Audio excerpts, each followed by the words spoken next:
These temperatures only getting hotter in Phoenix. The city is rolling out an updated plan to get more trees and shade in our neighborhoods. ABC 15's Josh Cristianto joining us live. Josh, it sounds like this all comes down to equity. Well, it's very clear that certain parts of the city have way more shade than others, and that's especially vital when you're outside, say, doing a live shot, but more so for events like First Friday here along Roosevelt Row. In Maryvale in West Phoenix, if you're looking for trees, you won't find a ton. Brian Kurswell says it feels even hotter at home with the lack of shade. You get tired easier. It's hard to work out here in the yards because you usually have to wait till after 5 p.m. or early in the mornings to either cut the grass or keep the trees trimmed that we do have here. Kurswell has lived here for 20 years. He says compared to other parts of Phoenix, his neighborhood bears the brunt of the scorching sun.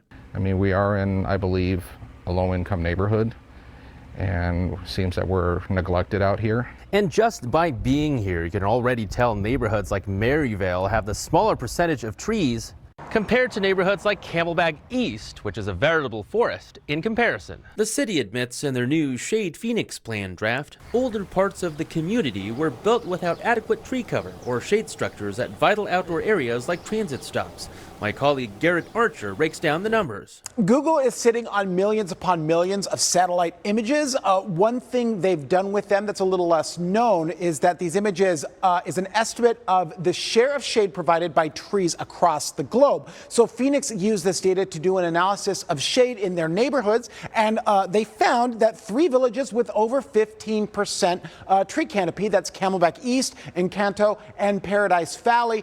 2 other, Alhambra and Central City, ranging about 5 to 10% tree canopy. So the 5 villages with the lowest estimated tree shade, that's Estrella at about 5%, Maryvale, Ahwatukee, Deer Valley, and Levine all registering in a range between 5 and 10%. So they crunched some census demographics with these estimates as well and found that neighborhoods with higher household incomes also have a higher share of tree canopy, about 14%. Low and middle income areas were about the same, 8 and 9% respectively. So, and if you widen out to the entire valley, you can see by and large, East Valley cities are getting a lot more shade. The most tree canopy coverage is around that Central City area of Paradise Valley and the Biltmore area, while most of the West Valley neighborhoods, they're barely breaking 10%. Josh? As for how the city plans to make changes, the plan will focus on people first, recognize that shade is critical infrastructure, and aim to create more environmental justice across the city. Our neighborhood grant program has already planted hundreds of trees in low-income communities across the city. This planting season, we've just kicked off a number of our school-based programs as well. So the shade is coming. Education is a big part of it, too. Phoenix will commit at least $50 million toward tree and shade initiatives over the next 5 years, resulting in more than 25,000 new trees in the city.